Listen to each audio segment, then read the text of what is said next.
አላምንም እኔ የለውበትም ጋይስ ጭራሽ አብርሽን እና ፍቅር እንግዲህ አብርሽ እንግዲህ ኤርሜላ ላይ የማገጠ ነው ብሎ ቪዲዮ አምጥቷል ጋይስ። ደግሞ ኤአይ ማለት ነው ውዶች። እኔ አላምንም በነገራችን ላይ ለምን እንደማላምን ታውቃላችሁ?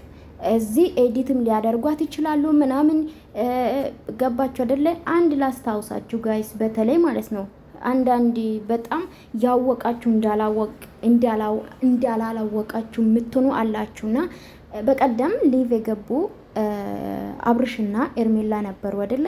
ሄርሜላ ቦታ ሩታ ነው ያደረጉት። ሲዘፍን ራሱ ሩታ ናት ያለችውና ይሄን አሉ ርቀቱ ማለት ነው ቴክኖሎጂ ገባችሁ አይደለ? ሶ አብርሽ ይሄን ያደርጋል ብዬ አላስብም፣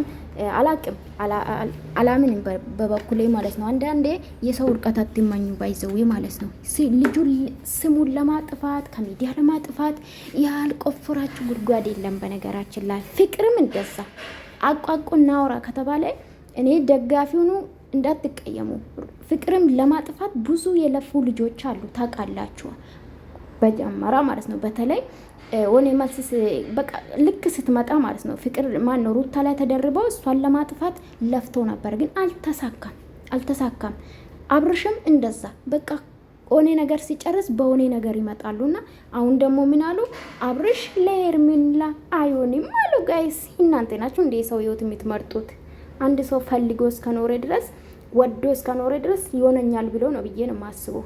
ህፃን አይደለችም ሄርሜላ፣ በጣም አስተዋይ ስማርት ናት፣ የምትሸወድ አይደለችም። ኤንዌስ ይሄ ቪዲዮ እኔ በጭራሽ አላምንም።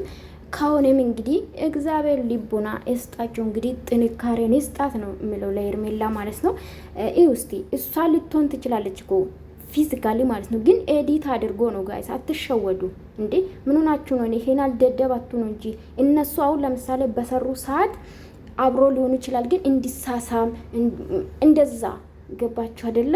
ሊያደርጉ ይችላሉ። አንዳንዴ እናስብ እንጂ በተለይ ሚዲያ ላይ ያለን ልጆች እናስብ አርቅም ማለት ነውና የሰው ልጅ ስም ለማጥፋት ምናምን ባንሯሯጥ ጥሩ ነው ብዬ ነው ማስበው። አብርሽዬ እንግዲህ በዚህ መጥቷል። እግዚአብሔር ይሁንክ ወንድሜ ማለት ነው። ወዳቸዋለሁኝ። እኔ አላምንም ላምንም አልችልም። ለምን ያየው ስለሆነ ሚዲያም ማለት ነው።